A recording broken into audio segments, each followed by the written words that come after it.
I wanted to spend the weekend with my grandchildren, but my son-in-law snapped, "You want to be with them? Pay 2,000." I smiled as if agreeing and handed him an envelope. He was expecting money, but found something else. When he opened it, his face turned white, and he roared with rage. Before we continue, please subscribe to the channel and write in the comments what time it is where you are now. I was halfway through the sports section when I heard the BMW pull into my driveway. The engine had a particular purr. Expensive, maintained, bought with money that should have gone elsewhere. I set down my coffee and waited. Neil didn't knock. The front door opened, and he walked in like he owned the place. Maybe he thought he did. "Carl, hey, good to catch you home on a Saturday." His smile was wide, practiced. He'd worn that same expression 2 years ago when he first asked to borrow $3,000 for what he called a consulting opportunity. "You got a minute? I wanted to run something past you." I folded the newspaper precisely, creasing it down the middle. "I've got time." He settled into the armchair across from me, leaning forward with his elbows on his knees. The posture of a man about to share something valuable, something exclusive. I'd seen it before. "There's this investment opportunity, a real estate syndication in Tampa. Ground floor stuff, Carl. My partner needs commitments by Monday, and I'm 5,000 short of my buy-in." He spread his hands, palms up. "I know it's last minute, but this kind of chance doesn't come around often." I took a sip of coffee. It had gone lukewarm. "What happened to the other opportunities?" I kept my voice level, the same tone I'd used giving orders at fire scenes. Calm, clear, impossible to misinterpret. His smile tightened. "What do you mean?" "The consulting gig in February of 23. That was 3,000. Then the cryptocurrency platform in July. 4,000. The marketing venture last April. 5,000 more." I met his eyes. 12,000 total, Neil. I kept track. The smile disappeared. He sat back, and something shifted in his face. The mask he'd been wearing developed cracks. "Those were investments, not loans. You know how business works. There's risk involved." His voice had an edge now, sharper. "Some things take time to mature." 2 years is plenty of time." I set my mug down carefully on the side table. "The answer is no." He stood abruptly. The movement was aggressive, meant to intimidate. He began pacing 3 steps toward the window, 3 steps back. "You spent 30 years running into burning buildings, Carl. What do you really know about building wealth in 2025? He gestured around my living room. Modest furniture, clean but dated. "You're sitting here in this same house, same routine, same outdated thinking. The world moved on. I'm comfortable." My hands remained still in my lap, and I earned what I have. "Comfortable?" He laughed, but there was no humor in it. "You know what comfortable gets you. Nothing. Meanwhile, Effie and I are trying to build something for Micah and Tyler's future, and you're worried about the ancient history." "Ancient history is $12,000 I'll never see again." His jaw clenched. He stopped pacing and stood directly in front of me, close enough that I had to tilt my head slightly to maintain eye contact. The intimidation was deliberate. "Let me explain something to you, old man." The words came slower now, each one chosen for maximum impact. "You think you understand modern business because you read the newspaper and watched the news? You don't. This investment is real, and it's happening with or without you. I'm giving you a chance to be part of my family's success." "I am part of your family." My hands tightened almost imperceptibly around the armrests. "I'm Effie's father. Those boys' grandfather." "Are you?" He tilted his head, studying me like I was a problem to solve. "Because from where I'm standing, you're choosing money over your own daughter, over your grandsons." The threat hung in the air between us, not quite spoken but perfectly clear. "The answer is still no." I said it quietly but firmly, the same way I'd told a rookie firefighter not to enter an unstable structure. "I'm done enabling this pattern." His expression went cold. The pretense of friendliness, of family connection, evaporated completely. "Your choice." He straightened, adjusted his jacket. "But don't be surprised if you stop hearing from Effie and forget about seeing Micah and Tyler. That's your decision right there. You're choosing it." He walked to the door. paused with his hand on the knob. Think about what you're giving up over $5,000. Think real hard. Then he was gone. The door closed behind him. Not slammed, but firmly enough to make a point. Through the window, I watched him get into his BMW, back out of the driveway with barely a glance at the rearview mirror. I sat in the sudden silence. My coffee mug was still where I'd left it, newspaper folded beside it. Everything looked exactly the same as it had 15 minutes ago, but something had fundamentally changed. I stood slowly and walked to the mantel where Effie's last Christmas photo sat in a silver frame. Micah and Tyler grinned at the camera, gap-toothed and happy. Effie stood between them, one hand on each boy's shoulder. Neil was positioned slightly apart, his smile not quite reaching his eyes, even then. I'd paid off their mortgage, $73,000 over 3 years, every payment on time, because Effie said they were struggling and she was scared they'd lose the house. I'd watched my savings account shrink month by month and told myself it was worth it. Family was worth it. The $12,000 in loans had come after that, after he already knew I'd give. I picked up my phone, stared at Effie's contact information. My thumb hovered over the call button, but I already knew what would happen if I called. Neil would be standing there, listening, or he'd have already told her what to say, how to handle me. I set the phone down. Outside, the neighborhood was Saturday morning quiet. Somewhere a lawnmower started up. Normal life continuing. I returned to my chair and sat down. The newspaper remained folded. The coffee was cold. I didn't move for a long time, just sat there feeling something crystallize inside me. Not anger, not quite. Something colder and more focused. Recognition, understanding, clarity about what happened next. By evening, I'd tried calling Effie 5 times. The first call went straight to voicemail, her voice cheerful, recorded months ago, asking me to leave a message. The second rang 4 times before the voicemail kicked in. The third, I let it ring until the system disconnected me. On the 4th attempt, she answered, "Dad, I can't." Her voice was barely above a whisper. "Effie, what's going on?" I kept my tone gentle but urgent. "Talk to me." I have to go." The line went dead. I stared at my phone screen. The call had lasted 6 seconds. The 5th call went to voicemail again. This time I left a message. "Effie, it's your father. I need to know you and the boys are okay. Call me when you can." She didn't call back. I spent Saturday evening sitting at my kitchen table, phone within reach, waiting. The wait stretched into night. I made dinner, grilled chicken, rice, and ate without tasting it. The phone stayed silent. By Sunday morning, I'd made my decision. The drive to Maple Ridge Drive took 15 minutes, though I'd driven it 100 times and could make it with my eyes closed.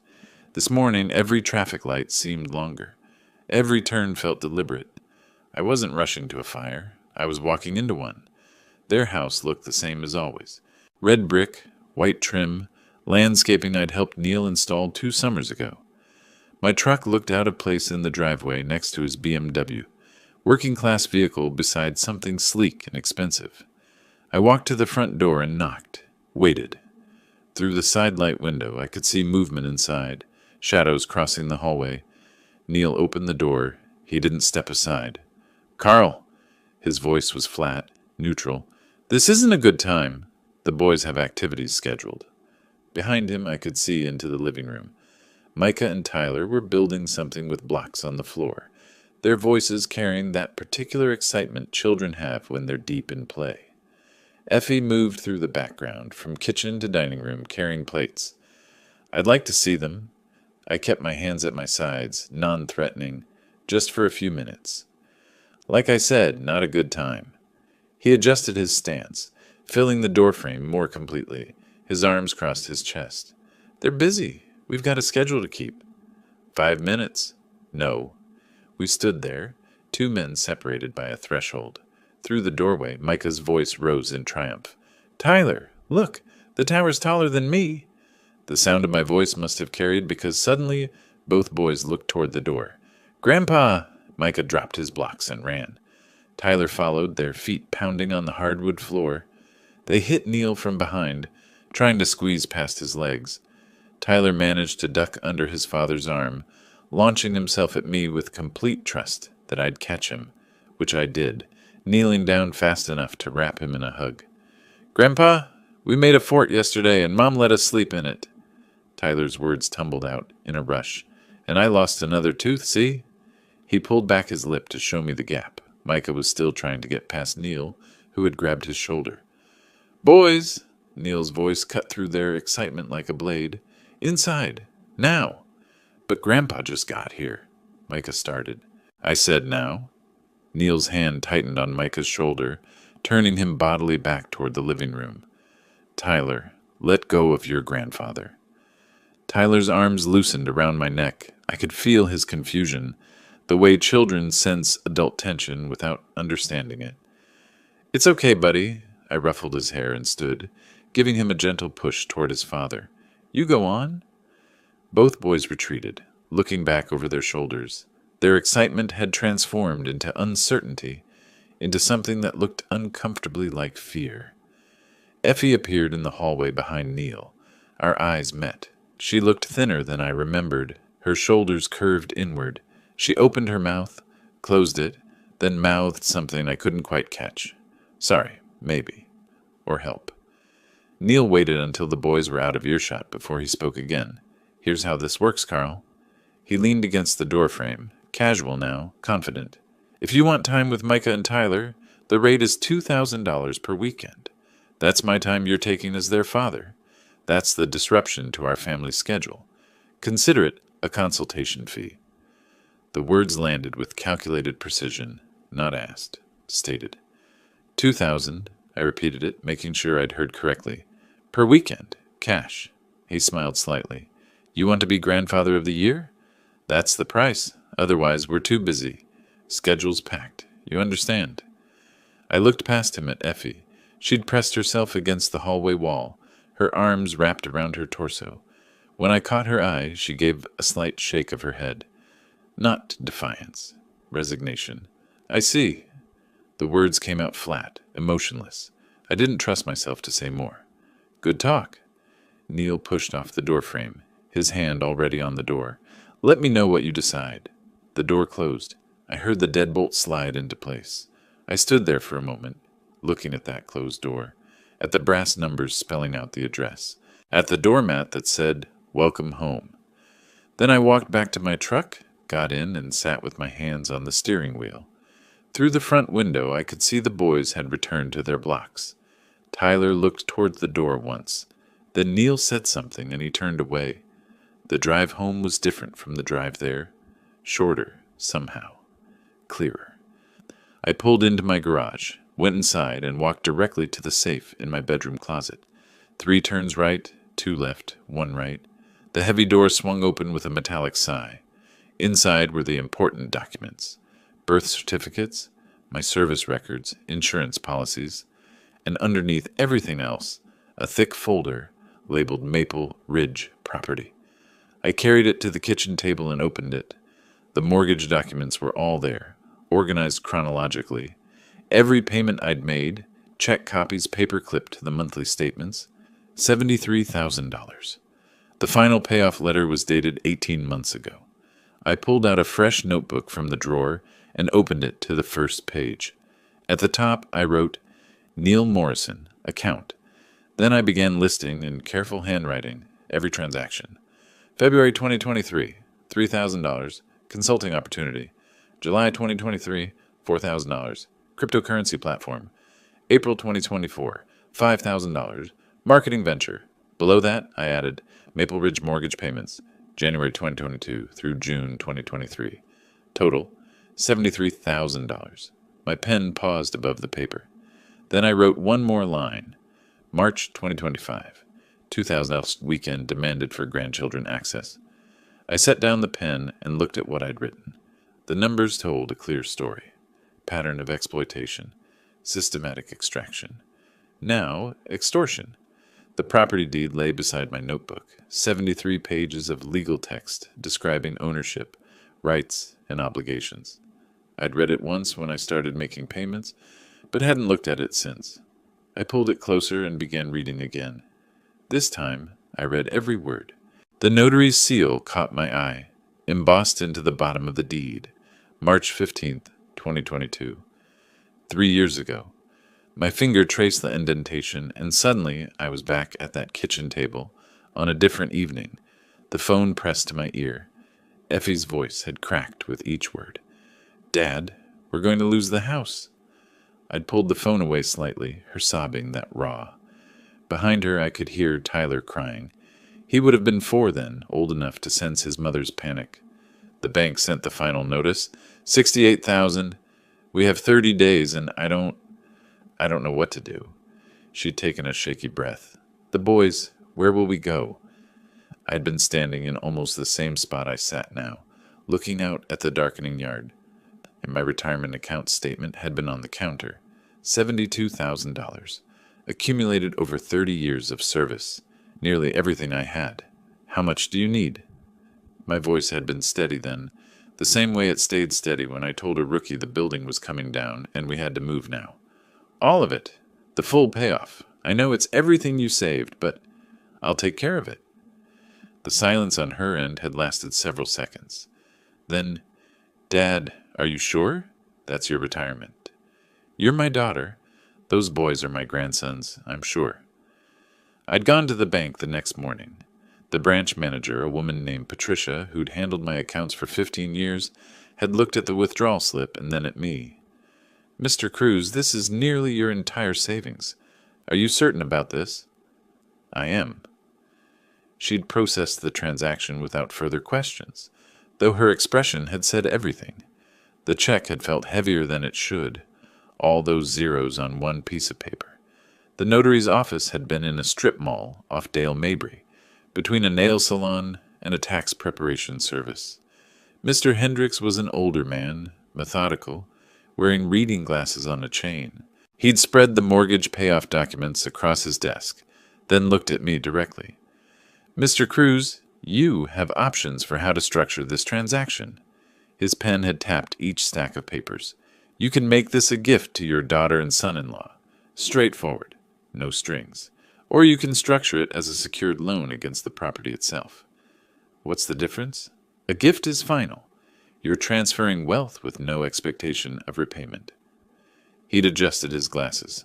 "A loan, particularly one secured by the property, protects your interests. If they default on repayment terms, you have legal recourse. Given the amount, 68,000, I'd recommend the loan structure." I'd hesitated. The idea of putting legal conditions on helping my daughter had felt wrong, almost mercenary. "It doesn't mean you don't trust them," Hendricks had added as if reading my thoughts. "It means you're being prudent. Families have disagreements. Money complicates things. This protects everyone." "Make it a loan." The paperwork had taken an hour.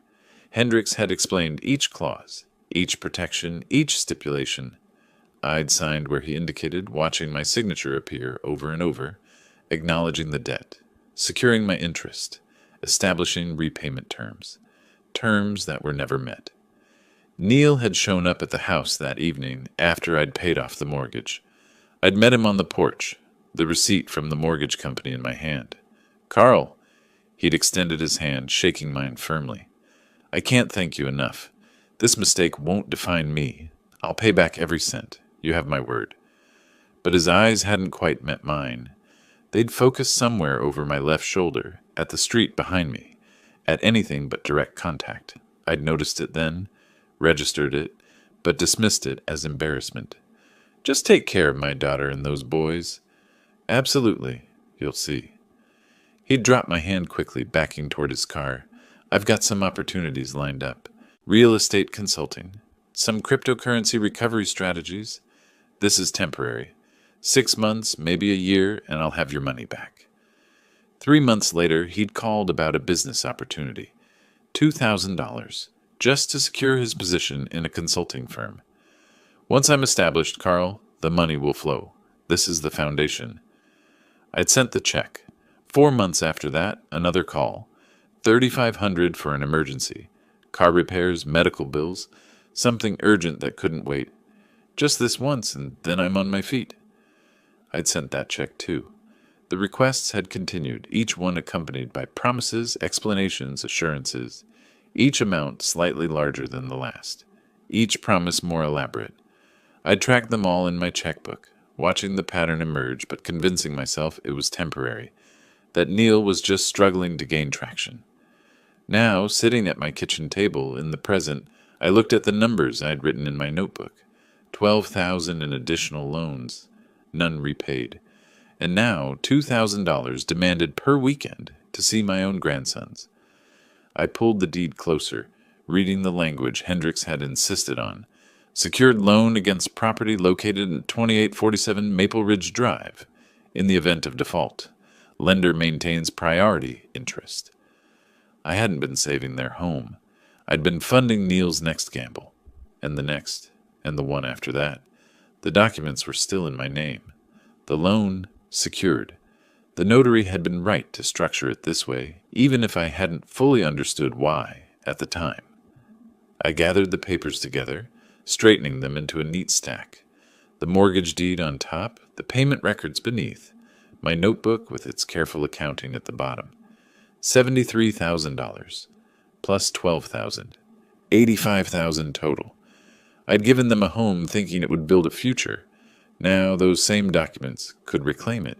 The kitchen had grown dark while I'd been lost in memory. I reached for the light switch, then stopped. The darkness felt appropriate, clarifying. I'd protected my family, fed his addiction to risk. The difference was becoming clear. My phone sat on the table beside the papers. I picked it up, pulled up my browser, typed Property Law Attorney Tampa.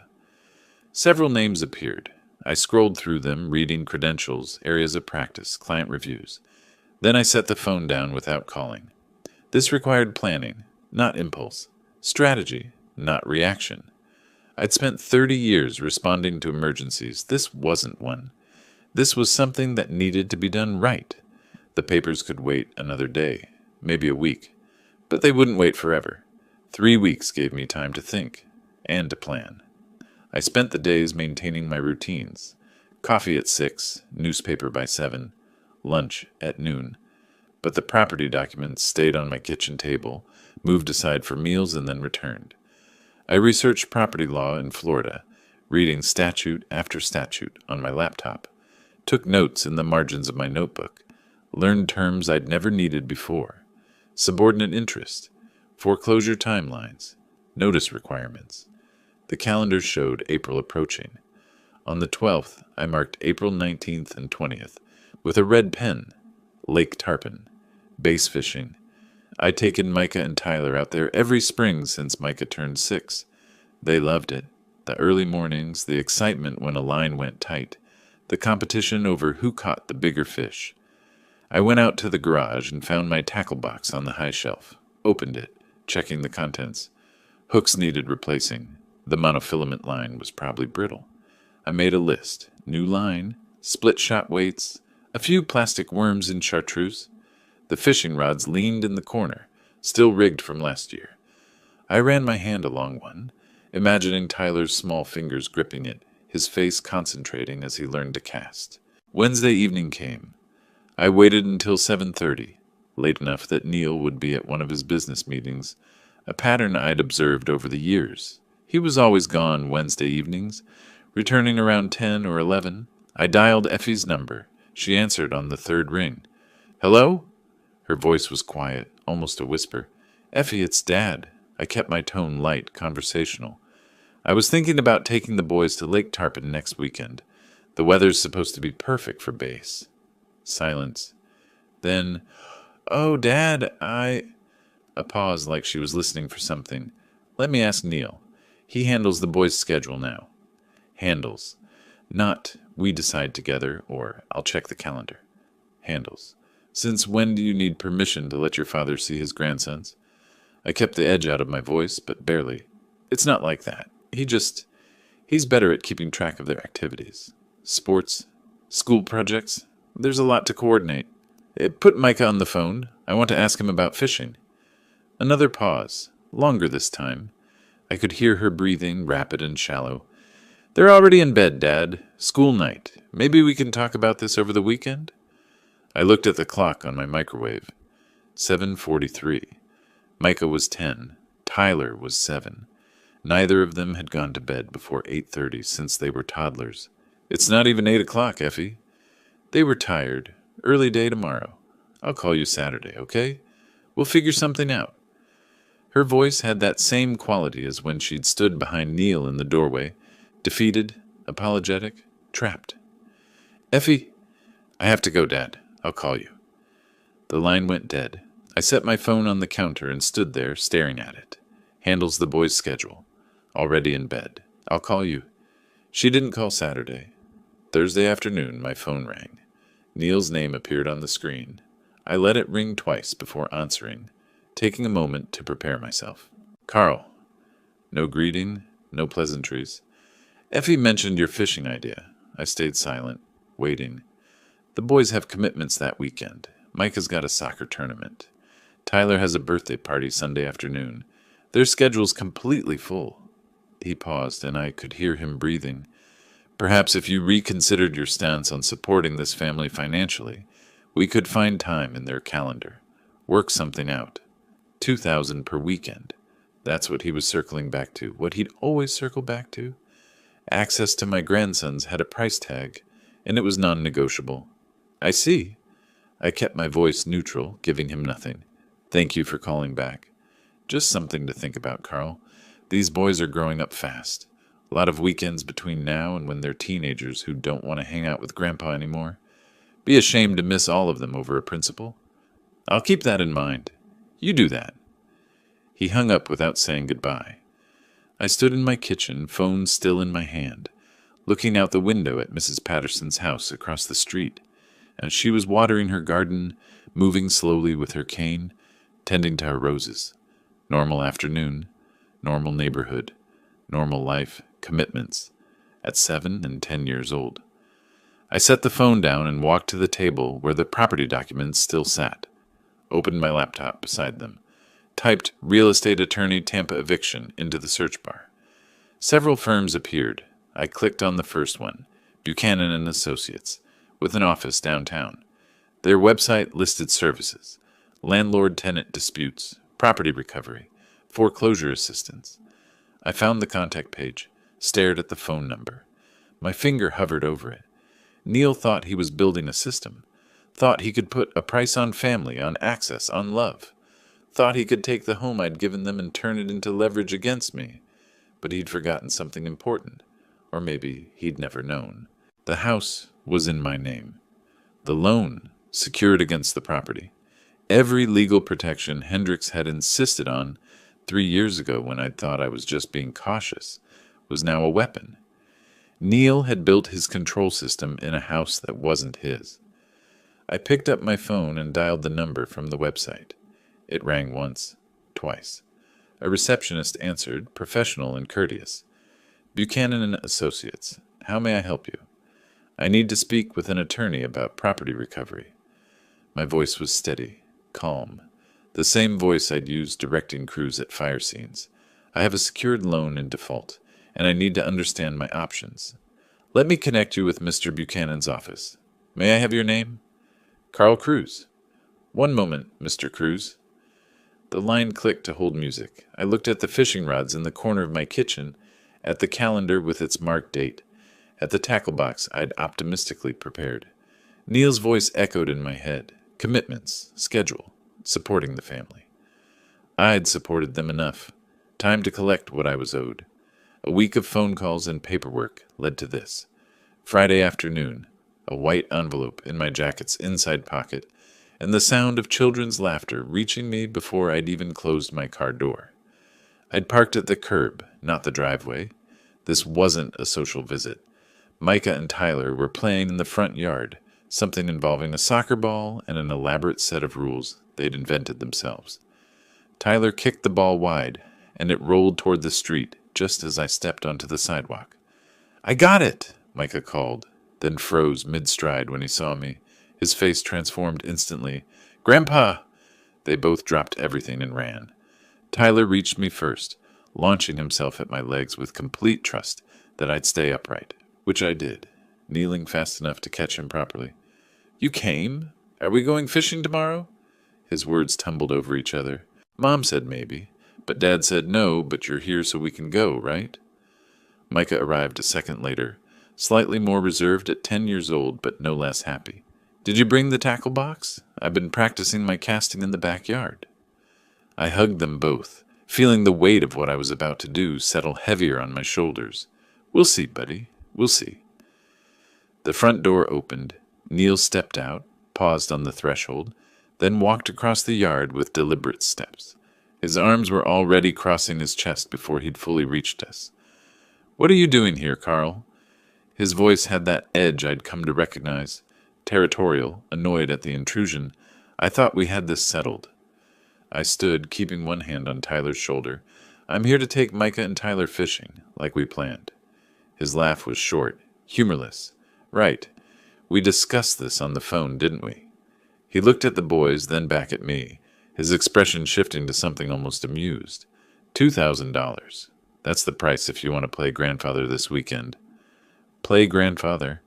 As if loving these boys was a performance, a hobby I could afford, or not. Here. I reached into my jacket, withdrew the envelope, and extended it toward him. My hand was steady.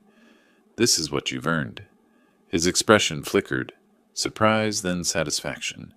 He thought he'd won, thought I'd finally bent to his system. He snatched the envelope from my hand and tore it open, pulling out the folded papers inside. His eyes dropped to the text, scanning quickly at first, then slower. I watched his face carefully. The change happened in stages. Confusion first, his brow furrowing, then comprehension, his eyes widening slightly, then color draining from his face before flushing back darker. What is this? His voice rose. You can't. Read it carefully, I said, keeping my tone level. You have 30 days. This is my house. He shook the papers at me, his hand trembling. You gave this to us. You can't just... It's my house. I kept my eyes on his. Always has been. The mortgage payoff was structured as a secured loan. The notary made sure of that. You never paid a cent back. The loan's in default. You're insane. This is... Effie! He turned toward the house, shouting, Effie, get out here! But I was already moving, turning toward my car. The boys stood frozen where I'd left them, confusion replacing their earlier joy. Tyler looked like he might cry. We'll go fishing soon, I told them, managing a smile. I promise. You can't evict us. Neil's voice followed me, getting louder, more desperate. We have rights. This is our home. I opened my car door. Through the front window of the house, I could see Effie's silhouette appearing, frozen in the doorway. She didn't come outside. 30 days, Neil. I said it without looking back. That's what the law requires. Use them wisely. I'll fight this. I'll sue you. You'll never see these kids again, you understand me? Never. I got in, closed the door, started the engine. In the rearview mirror, Neil stood in the middle of the driveway, still holding the papers. Micah had moved to stand beside him, looking small and confused. Tyler was walking toward Effie, who'd finally stepped onto the porch. I pulled away from the curb, keeping my speed steady and controlled. No rushing, no fleeing, just leaving. Neil's voice carried down the street, raw and panicked now, the words losing meaning as distance grew. At the stop sign, I glanced in the mirror, one last time. He was on his phone already, pacing the driveway, the white papers crumpled in his fist, already calling someone, an attorney probably, maybe a friend, someone he thought could fix this. Good. Let him try. I turned the corner and they disappeared from view. My hands were still steady on the wheel, but my chest felt tight. The boys' faces, their confusion, their disappointment, stayed with me. 4 weeks. The eviction notice gave them 4 weeks to vacate. In 4 weeks, this would either be over or it would escalate into something uglier. I drove home through late afternoon traffic, the sun casting long shadows across the road. The envelope was gone, delivered. The first move was made. Now I waited to see how Neil would respond. The answer came sooner than I expected. The envelope from Superior Court of Hillsborough County arrived on Tuesday morning, 6 days after I'd handed Neil the eviction notice. The return address told me everything before I even opened it. I carried it inside, set it on the kitchen table, and made coffee first. Whatever was inside could wait 5 minutes. When I finally tore it open, the legal language was dense, but the meaning was clear. Neil Morrison versus Carl Cruz. Counter lawsuit claiming the house had been a gift, not a loan. Demanding the eviction be dismissed with prejudice. A gift. $68,000, and he was calling it a gift. I read through it twice, marking the false statements with a red pen. Plaintiff provided funds with no expectation of repayment. Defendant made no demands for payment over 3 years. Property transfer was voluntary and without contractual obligation. Each lie was carefully constructed, just plausible enough to require documentation to disprove. My phone rang on the third day. Effie's name on the screen. I stared at it through 2 rings, knowing what was coming before I answered. "Dad!" Her voice was thick, like she'd been crying for hours. Maybe she had. "Please, you're tearing this family apart." I moved to the window, looking out at the street. Mrs. Patterson was bringing in her trash cans, moving slowly with her cane. Normal Wednesday afternoon. "Effie, can't you just stop this? Can't we fix this without lawyers and courts and—" Her voice broke. "The boys are asking questions. Micah wants to know why you're trying to take our house. Tyler thinks you're mad at him." That landed harder than anything Neil had thrown at me. I closed my eyes. "Sweetheart, I'm not mad at you or the boys. I'm not even mad at Neil. Not really." I tried to keep my voice gentle. "But I can't keep enabling this pattern. He made your children bargaining chips. He put a price tag on being their grandfather. He's just stressed about money.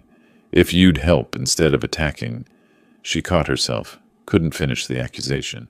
"I've helped. $68,000 worth, plus another $12,000 since then. $80,000, Effie." I let that sit for a moment. When does helping become enabling? Silence, then barely above a whisper. "I don't know what to do." "You could tell him to settle this. Pay back what he owes or work out a payment plan. I'd consider that. He says you're stealing from us, that you promised the house was ours, and now you're going back on your word." Her voice gained an edge. "Did you? Did you promise?" "I promised to help. I did help. But the paperwork was clear. It was a loan, Effie. The notary explained it to both of you. Neil signed the documents. He says he didn't understand what he was signing. He understood enough to never make a single payment." I rubbed my forehead, feeling the headache building. "I love you. I love those boys. But I can't let this continue." "Then you're choosing money over family." "Neil made that choice when he demanded $2,000 a weekend. I'm just responding." She hung up without saying goodbye. I stood there holding the dead phone, looking at Mrs. Patterson's empty driveway. The trash cans were lined up neatly against her garage, everything in its place. By Friday, I'd made 3 calls to different law firms. The first 2 weren't taking new clients. The third, Buchanan and Associates, the firm I'd contacted before, referred me to a colleague who specialized in property disputes. David Wade's office was downtown, 16th floor of a glass building near the courthouse. The elevator ride up gave me time to check my reflection in the polished doors. I'd worn slacks and a button-down, treating this with the seriousness it deserved. The receptionist was professional, friendly. "Mr. Cruz, Mr. Wade will see you now." His office was organized chaos. Files stacked neatly, law books with multicolored tabs, a computer with 2 monitors displaying what looked like property records. Wade himself was younger than I'd expected, maybe mid-40s, with sharp eyes and a firm handshake. "Mr. Cruz, please sit." He gestured to a chair across from his desk. "You mentioned a property recovery situation?" I pulled out my folder. Everything organized the way I'd learned in the fire department. Documentation mattered. Chain of evidence mattered. March 2022, I paid off my daughter and son-in-law's mortgage. $68,000. I spread the papers across his desk. The transaction was structured as a secured loan. Notarized, filed with the county, everything proper. Wade picked up the loan agreement, scanning it quickly. His expression remained neutral but focused. He never made a payment, not in 3 years. Then he started demanding money to let me see my grandchildren. I pulled out my notebook with the transaction history. I served an eviction notice. He's countersuing. claiming the money was a gift. Wade's fingers moved across his keyboard, pulling up county records. The lien is properly filed. I can see it here. Recorded April 2022, priority interest, Carl Cruz is line holder. He looked up at me. Your documentation is excellent. Notarized loan agreement, secured lien filed with the county, payment records. This is textbook. Can he just claim it was a gift? Can he lie like that? He can claim anything. Proving it's another matter. Wade set down the papers. The documents speak clearly. We'll file a response to his suit. Present your evidence. Unless he has something substantial, and from what you're showing me, he doesn't, the court will see through his claim. What's this going to cost me? $3,500 retainer. That covers filing the response, initial court appearances, standard discovery. If it goes to trial, we'll discuss additional fees, but I doubt it will. Cases with documentation this clear typically settle or get dismissed quickly. I wrote the check, watching $3,500 disappear with my signature. Money I'd saved, money I'd earned, but necessary. Court date is set for May 28th, Wade said, handing me copies of the papers. I'll file our response this week. In the meantime, don't contact your son-in-law directly. All communication goes through me now. I left his office with a business card, a court date, and a lighter wallet.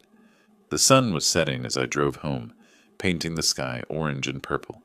That night, I tried calling Effie, straight to voicemail. I tried texting the boys. Miss you. Love you. See you soon. The messages showed as delivered, but never read. The next morning, I drove to Maple Ridge, knocked on the door, waited. I could see shadows moving inside. Someone was home, but no one answered. I returned home and sat at my kitchen table with the case folder open in front of me. Everything was in order. The law was on my side. The documentation was clear. But across the room, propped against the lamp on the side table, was a photo from last year's fishing trip. Micah holding up a base that was almost too big for him to lift. Tyler grinning beside him, his new fishing rod still in hand. 4 weeks until court. 4 weeks of silence from my family. 4 weeks of wondering if I'd made the right choice. I closed the folder and looked at their faces in the photo, at their smiles, their pride, their trust. I'd done worse things for worse reasons. At least this time, I was fighting for something that mattered. 4 weeks of waiting came down to this. A Wednesday morning in late May, courthouse steps that felt steeper than they should have, and David Wade waiting by the security checkpoint with his briefcase in hand. Mr. Cruz, he shook my hand firmly. Ready? I'd worn my best suit, navy blue, white shirt, burgundy tie, the same outfit I'd worn to retirement ceremonies and funerals, occasions that mattered, as ready as I'll be. We went through security together, emptying pockets into gray plastic bins. The courthouse smelled like floor polish and anxiety. Wade led me to the elevators, pressed the button for the 3rd floor. Remember, let me do the talking. If the judge asks you a direct question, answer simply and truthfully. Don't elaborate unless asked. He checked his watch. We're 15 minutes early. Good. The hallway outside courtroom 3B was lined with wooden benches, half filled with people waiting for their cases. Lawyers in suits, defendants in street clothes, a few children playing quietly while their parents talked in hushed voices. Neil arrived 10 minutes later with a man I didn't recognize, shorter, older, carrying a battered briefcase. His attorney, presumably. They stayed at the far end of the hallway. Neil's eyes met mine once, then looked away. When the bailiff called our case, we filed in silently. The courtroom was smaller than I'd expected, maybe 30 feet square, with the judge's bench elevated at the front, 2 tables for counsel and a few rows of gallery seating. The judge entered, a woman in her 50s, gray hair pulled back, reading glasses on a chain. She settled into her chair and opened the file. Morrison versus Cruz, property recovery matter. She looked up. Counsels, state your appearances. David Wade for plaintiff Carl Cruz, Your Honor. Robert Mackey for defendants Neil and Effie Morrison, Your Honor. Mr. Wade, this is your action. Proceed. Wade stood, organized his documents with practiced efficiency. Your Honor, the evidence is unambiguous. In March 2022, Mr. Cruz provided $68,000 to satisfy the mortgage on property located at 2847 Maple Ridge Drive. This transaction was structured as a secured loan, properly documented and notarized. He placed copies of the loan agreement on the judge's bench, then handed one to Mackey. The loan agreement clearly states repayment terms. Mr. Cruz filed a lien with Hillsborough County in April 2022, establishing his priority interest in the property. You'll find the county recording number on page 2. The judge examined the documents, flipping through pages methodically. In the 3 years since this loan was made, defendants have made 0 payments, not a single dollar toward principal or interest. Mr. Cruz served proper notice to vacate in April of this year. The defendants responded with a countersuit claiming the funds were a gift. Mr. Mackey, the judge looked at Neil's attorney. Your response? Mackey stood, shuffling papers. Your Honor, this was a family matter. Mr. Cruz was helping his daughter and her family during a difficult time. The understanding between them was, do you have any documentation showing this was a gift rather than a secured loan? The judge's tone was neutral but pointed. Not in writing, Your Honor, but the family understanding and the relationship between. Counselor, I asked about documentation. Mackey's jaw tightened. No, Your Honor. But we believe Mr. Cruz's intent at the time. His intent is clearly stated in the loan agreement he signed and notarized. She tapped the papers in front of her, along with the defendant's signatures acknowledging the debt. I watched Neil's face across the room. His initial confidence had drained away, replaced by something closer to panic. Your Honor, if I may, Mackey tried again, this action will result in Mr. Cruz's daughter and grandchildren being displaced. Mr. Mackey, we're here to determine the validity of the eviction notice, not to adjudicate family dynamics. She removed her reading glasses. The documentation is clear and proper. The loan agreement is valid. The lien is properly filed. The defendants have not made payments.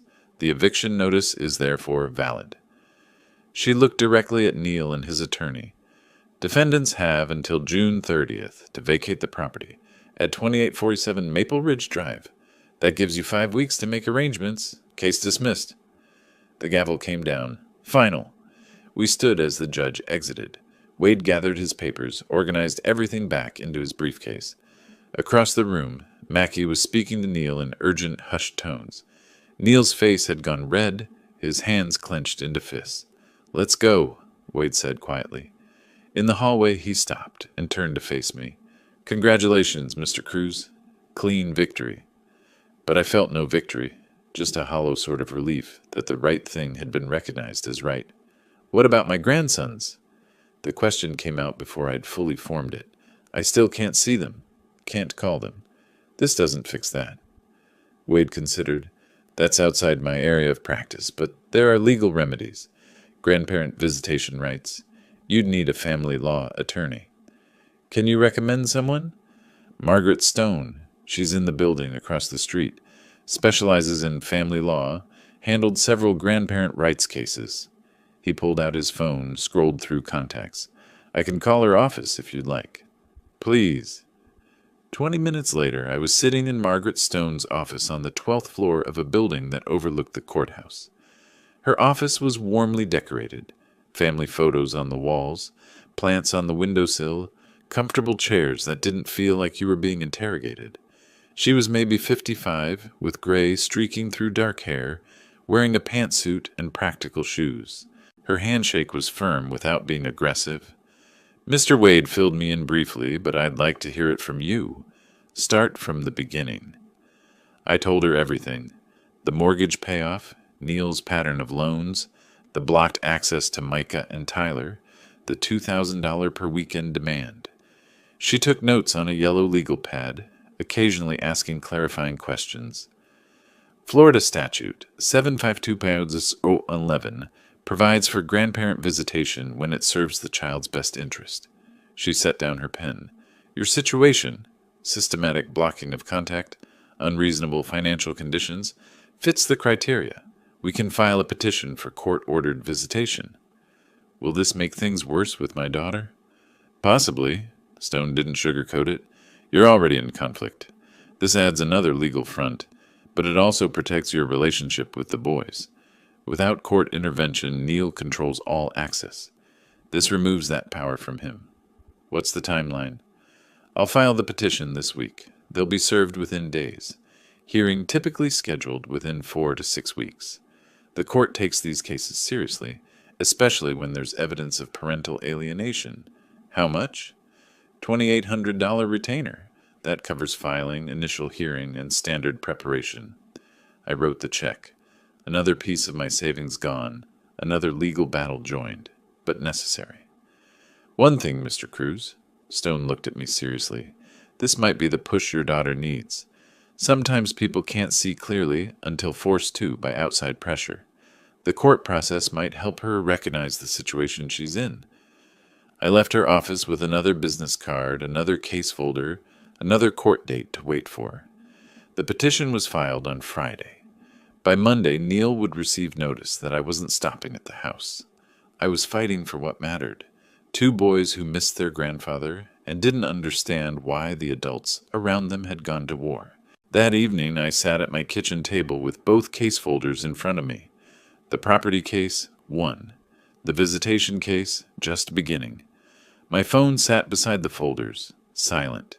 No calls from Effie, no texts from the boys. June 30th was 5 weeks away. The visitation hearing, probably late June or early July. Everything was moving forward. Everything was in order, but the boys still felt impossibly far away. The third landlord that week handed the application back with the same apologetic expression the others had worn. I'm sorry, but with this credit score and the recent legal judgments showing up on the background check, she slid the papers across the desk. We can't approve your application. I wasn't there to see it, but Effie told me later. The way Neil's jaw had clenched, the way his hand had crumpled the application before he caught himself, the way they'd walked to the car in silence while Micah and Tyler asked when they'd see their new room. It was the first week of June, 26 days until the eviction deadline. They tried 4 more places over the next week. Apartments, townhouses, even a small house with yard space for the boys. Each time, the same result. Credit too low. Debt-to-income ratio too high. Recent legal filings showing liability. Neil had built his life on borrowed money and charm. When both ran out at once, the foundation collapsed fast. The bank visit came next. Neil went alone, meeting with a loan officer who pulled up his credit report on a computer screen. I heard about this from Wade, who heard it from someone who heard it from someone else. Small professional circles in a city like Tampa. The loan officer had turned the screen toward Neil, letting him see the numbers himself. Credit score in the low 500s. Multiple judgments. The eviction case showing as active. The grandparent visitation petition newly filed. Mr. Morrison, your debt-to-income ratio is concerning, and these recent legal filings show significant ongoing liability. We can't extend credit under these circumstances. Neil had left without the loan, without options, without control. That's when Wade and I filed the debt collection lawsuit. He owes you $12,000 in unpaid loans, Wade had said during our consultation, plus 3 years of interest. We can file for recovery. Will it help anything? It puts more pressure on him, makes his financial situation even more precarious, and legally, you're entitled to repayment. I'd signed the papers, written another check for filing fees. The lawsuit was served 2 days later. Effie told me Neil had exploded when he opened that envelope, had thrown the papers across the living room, paced like a caged animal, his voice rising with each circuit. Your father is destroying this family. Over money. Over a house he gave us. She'd tried to defend me, weakly. Dad did pay for the house. He did loan you the money. Whose side are you on? Neil had spun on her, pointing. After everything I've done for this family, you're going to defend him. She'd backed down, apologized, retreated. But something had shifted. She'd seen him without the mask, without the charm, without any control at all. Just panic and blame and no solutions. The breaking point came from an unexpected source. Effie was on the phone with her cousin, trying to explain the situation without fully explaining it, when Micah wandered into the kitchen. "Mom, why can't we see Grandpa anymore?" The question was innocent, direct, asked without understanding the complexity of adult conflict, without knowing about lawsuits and evictions and money. "It's complicated, honey. Adult stuff." "But he always takes us fishing this time of year. Tyler really wants to go. Did we do something wrong?" Effie's face had crumpled. She'd ended the call with her cousin, rushed to the bathroom, and locked the door. 2 hours later, my phone rang. Effie's name on the screen. I'd stared at it for a full ring, processing. She hadn't called me in months, hadn't responded to my calls or texts, and now, her name appearing, I answered on the third ring. "Effie? Dad?" Her voice broke immediately. "It's me. Everything's falling apart. I don't know what to do." I moved to the living room window, looking out at the street.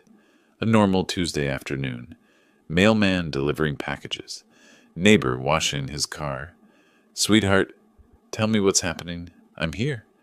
We can't find a place to live. No one will rent to us. Neil's credit is—" I didn't know how bad things were. She was crying openly now. "And the boys keep asking about you. Micah wanted to know if they did something wrong, if that's why you don't visit anymore." Each word landed like a physical blow. "You know that's not true. You know I've been trying. I know you have." She took a shaky breath. He's not handling any of this well. He blames you for everything, but I can see he doesn't have any answers. No plan, no money, nothing. You and the boys can stay with me." I said it carefully, offering without pushing. "You know that, right? My door is always open." Silence. Then, "I can't. I can't do that to him. Effie, I just needed to hear your voice, Dad. I needed someone who—" She trailed off, couldn't finish.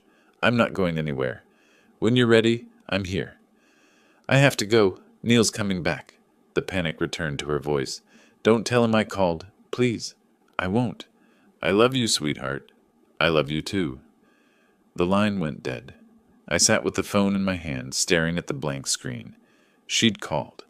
After all these weeks of silence, of blocked calls and ignored texts, she'd reached out. Not because I'd demanded it, not because a court had ordered it, because she'd needed her father. The wall Neil had built around her was showing cracks. Small ones. Hairline fractures in concrete that looked solid, but wasn't. How long before those cracks spread? How long before the whole structure came down? June 30th was 2 weeks away. The visitation hearing was scheduled for July 8th. Stone had called that morning with the date. Neil was running out of time, out of options, out of places to hide from the consequences of his choices. And Effie was starting to see it, starting to question, starting to crack. I set the phone down and looked at the calendar on my kitchen wall. Red circle around June 30th, another around July 8th. Checkpoints in a long battle. Victories that felt hollow because the real prize, time with Micah and Tyler, remained just out of reach. But Effie had called. That meant something. It had to mean something. The family court felt different from where we'd fought over the house. Smaller, somehow more personal. When Effie passed me in the courthouse hallway, she wouldn't meet my eyes. Neil walked 3 steps ahead of her, rigid and silent. Margaret Stone was already at the plaintiff's table when I entered the courtroom, files organized in neat stacks. She looked up, nodded once. "Ready?" she asked quietly. I wasn't sure, but I nodded anyway.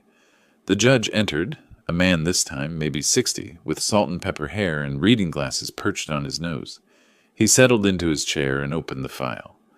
Cruz versus Morrison, petition for grandparent visitation. Miss Stone, you may proceed. Stone stood, smoothing her jacket. Your Honor, Carl Cruz seeks only what Florida statute 72011 grants every grandparent the right to maintain a meaningful relationship with his grandchildren. The evidence will show systematic and unjustified interference by the children's father. She presented my notebook first, holding it up for the judge to see. Page after page of dates, times, attempted phone calls that went unanswered, visits to the house that were refused. April 20th, phone call declined. April 27th, denied entry at the door. May 4th, text messages ignored. Stone's finger traced down the entries, a pattern spanning months of deliberate exclusion. Then she called her first witness, Mrs. Patterson, my neighbor. I hadn't known Stone had contacted her. Mrs. Patterson walked to the stand slowly, using her cane, and was sworn in. Under Stone's questioning, she described what she'd seen from across the street. I watched Carl try to visit several times. He'd knock, and Neil would come to the door but not let him in. Sometimes the boys were right there, asking to see their grandpa. She paused, shook her head. Neil would send them back inside. Carl never made a scene, just left quietly each time. Neil's jaw clenched from where he sat. His attorney, a different one this time, slightly more competent looking, took notes, but said nothing. "Thank you, Mrs. Patterson." Stone helped her down from the stand. "Your Honor, I'd like to call Effie Morrison." I watched Effie's face go pale. She looked at Neil, who stared straight ahead, refusing to acknowledge her. The bailiff repeated the name. "Effie Morrison to the stand." She walked forward like someone approaching an execution. The oath was administered, and she sat down, hands folded tightly in her lap. Stone approached gently, her voice softer than it had been with the other witness. "Mrs. Morrison, how long has your father known your sons?" "Since they were born." Effie's voice was barely audible. "Has he been involved in their lives?" "Yes. He used to see them every week, sometimes more. In all those years, in all that time with Micah and Tyler, did your father ever give you reason to fear for their safety?" Effie's eyes found mine for just a second, then dropped. "No, never." "Has he ever been violent with them? Angry? Inappropriate in any way?" "No." "Has he ever done anything that would suggest he shouldn't be around your children?" "No." The word came out stronger this time. Stone paused, letting that sit. "Mrs. Morrison, who made the decision to prevent your father from seeing Micah and Tyler?" Effie's hands twisted together. I could see her swallow, see the conflict written across her face. "My husband did," her voice cracked. "Neil decided I went along with it." From the corner of my eye, I saw Neil lean forward, his expression darkening. "Did your father ever do anything to harm or endanger your children?" "No." Effie looked up now, directly at Stone. "He loves them. He always has. He's a good grandfather." "Thank you." No further questions. Neil's attorney tried a weak cross-examination, asking about family disagreements and financial complications, but Effie's answers remained consistent. The facts were the facts. I'd done nothing to deserve being cut off from my grandsons. The judge removed his glasses, cleaned them slowly. "The evidence is clear. Mr. Cruz has demonstrated a pattern of attempting contact that was systematically denied without legitimate cause. Temporary visitation order is granted, effective immediately. Every Saturday, 10 a.m. to 6 p.m., beginning July 26th. He looked directly at Neil. "Mr. Morrison, this is a court order. You will comply. Final ruling will be issued within 30 days. The gavel came down. Outside the courtroom, I saw Neil grab Effie's arm, not violently but possessively, pulling her to the side of the hallway. His voice was low, urgent, angry. "You just sided with him against me, in front of a judge. Do you understand what you've done?" "I was under oath." Effie's voice rose, defensive. "I couldn't lie." "You could have." He caught himself, looked around at the people passing. "You better figure out where your loyalty lies. Fast." Effie pulled her arm free. "Maybe I already have." Neil stared at her for a long moment, then turned and walked away. She stood there, watching him go, her shoulders slumped. Stone appeared beside me, the temporary order in her hand. "Victory, Mr. Cruz. Clean and clear." "Thank you." I took the paper, folded it carefully. "There's something else." Stone pulled out her phone, scrolled through emails. "David Wade copied me on a notice this morning. The sheriff's office scheduled forced eviction for August 2nd. Your son-in-law ignored the June 30th deadline." I looked down the hallway where Neil had disappeared. "So it's really happening?" "It's really happening. They'll physically remove them if necessary. Stone put her phone away. Everything's converging, Mr. Cruz. The house, the visitation, the debt collection. Neil's running out of places to hide. I thought about Effie, standing alone in the hallway, watching her husband abandon her after she'd told the truth. What about my daughter? That's her choice to make. Stone's voice was kind but realistic. You can offer support, but she has to decide when she's had enough. I drove home with a temporary order on my passenger seat. July 26th was circled on the calendar in my kitchen. 10 days away. 10 days until I'd see Micah and Tyler again, until we'd go fishing like we used to, until things could start to feel normal. But August 2nd was circled too, the day the sheriff would enforce what Neil had refused to accept, the day consequences became physical, real, unavoidable. Everything was coming to a head. Neil's control was crumbling. Effie's alliance with him was fracturing, and I had my grandsons back, at least for Saturdays. At least for now, it would have to be enough. 10 days felt like 10 years, but finally July 26th arrived. They were waiting on the curb when I pulled up, Micah with his backpack already on, Tyler bouncing on his toes with excitement. Neil stood in the doorway of their apartment, arms crossed, saying nothing. Effie gave a small wave, apologetic and tentative. "Grandpa?" Tyler reached my car first, yanking the door open. "You brought the good tackle box." Wouldn't dream of bringing anything else. I helped him with his seatbelt while Micah climbed in the other side. Ready for some bass fishing? Can we go to the same spot as last time? The one with the dock? That's exactly where we're headed, buddy. I waved to Effie before pulling away. In the rearview mirror, I saw Neil turn and go inside without acknowledging us. Effie stood alone for a moment, watching us drive off. Lake Tarpon looked exactly as I remembered, water reflecting the morning sky, the old dock extending out over water that held promise of fish below. I helped the boys with their rods, showing them how to tie the hooks, how to thread the plastic worms onto the line just right. "Hold it steady," I told Tyler as his line went taut. "Feel that? That's a bouse testing the bait. Wait for the second tug, then set the hook." The rod bent dramatically. Tyler's eyes went wide. "Now!" He yanked back, and the fish was on. I guided his hands, helping him reel, letting him do the work, but keeping him steady. When the base broke the surface, Tyler's whoop of joy echoed across the water. "Grandpa, look, is this the biggest one today?"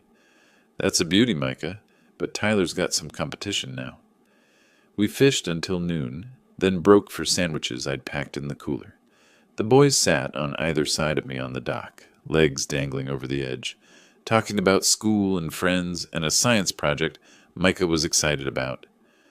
"We're learning about firefighters and social studies," Tyler said through a mouthful of sandwich. "I told my teacher my grandpa was a fire captain." "Did you tell them about the time we saw the fireboat at the harbor?" "Not yet. Can we go see it again soon?" "Absolutely. Next Saturday if you want." Because there would be next Saturday, and the one after that, and the one after that. On August 2nd, I wasn't at Maple Ridge Drive, but Wade called me that afternoon. "Sheriff's Department executed the eviction this morning. Your son-in-law and daughter were given 2 hours to remove essential belongings. The rest was placed in storage." He paused. "They moved to an apartment in Seminole Heights. Small place, from what I understand." "How did Neil take it?" "About as well as you'd expect. But there was nothing he could do. Deputies supervised the entire process." A week later, the debt collection case settled. Neil's attorney proposed a payment plan, $400 per month for 30 months. Wade had recommended I reject it, push for a lump sum, but I'd told him to accept. "Why?" he'd asked. "Because Effie asked me to." She'd called the day before, asking if there was any way to make the payments manageable. "She's trying to rebuild. I'm not going to make that harder than it needs to be." The call from Effie came on a Tuesday evening in mid-August. I was reading the newspaper, the same routine I'd had for years, when my phone rang. "Dad?" Her voice was different, vulnerable but clearer somehow. "I need to say something. You were right. About everything. I was too scared to see it." I set down the paper. "Sweetheart, what matters is what you do now, you and the boys. That's what I care about." I'm thinking about leaving him. The words came out in a rush, like she'd been holding them back. I don't know how yet. Don't know where I'd go or how I'd manage, but I can't keep living like this. I can't let the boys grow up thinking this is what family looks like. Whatever you decide, you'll have a place here. You and Micah and Tyler. Always. She was quiet for a moment. He blames you for everything. The house, the money, me testifying in court. He can't see that he did this to himself. Do you see it? I do now. I should have seen it years ago. I'm sorry, Dad. I'm so sorry. You were trying to hold your family together. That's what you're supposed to do. You just needed time to realize you were holding on to something that was already broken. We talked for another 20 minutes. She wasn't ready to leave yet, but she was planning, thinking, growing stronger. The final court order came in late August. Permanent visitation rights, every Saturday from 10 to 6. Stone called to tell me, her voice pleased. Congratulations, Mr. Cruz. It's official. That Saturday, I picked up the boys from the apartment again. Neil wasn't there this time. Effie said he'd taken a shift doing delivery work, something he'd found through an app on his phone. The man who'd once demanded $2,000 per weekend was now driving packages around Tampa for $20 an hour. At the lake, Tyler caught a bass bigger than his last one. Micah matched it an hour later. We took pictures with my phone, the boys holding up their catches with proud grins. As the afternoon stretched toward evening, Tyler reeled in his line and turned to me. Grandpa, we're going to do this every Saturday now, right? Forever? I looked at both of them, Micah coiling his line carefully, Tyler waiting for my answer with complete trust in his eyes. Every Saturday, buddy, rain or shine, that's a promise. Even when we're teenagers? Especially when you're teenagers, though you might not want to hang out with an old man by then. Yes, we will. Tyler's response was immediate, emphatic. This is the best part of the week. We fished until the sun touched the horizon, turning the lake golden. The cooler held 4 bass, enough for me to teach them how to clean fish next time, if Effie was okay with it. On the drive home, both boys fell asleep in the back seat, exhausted and happy. In my rearview mirror, I could see Tyler's fishing cap tilted over his eyes, Micah's head resting against the window. This right here was what every lawsuit, every sleepless night, every difficult choice had been for. Not revenge, not even justice, really. Just this. 2 boys who knew their grandfather would always be there, who understood that promises could be kept, that love didn't have conditions or price tags, that family meant showing up. I'd lost most of my retirement savings, spent thousands on attorneys, fought battles in courtrooms, and suffered months of silence from my daughter. But watching those boys sleep, peaceful and secure, I knew I'd won the only thing that mattered.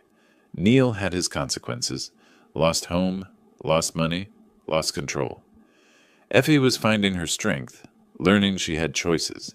The legal system, slow as it was, had worked the way it was supposed to. And me? I had my Saturdays. I had 2 grandsons who ran to my car with backpacks ready. I had a tackle box full of lures and a lake full of fish and a calendar full of promises I intended to keep. That was justice. Real justice. Everything else was just paperwork. If you like this story, please like this video, subscribe to the channel, and share your impressions of this story in the comments. To listen to the next story, click on the box on the left. Thank you for watching.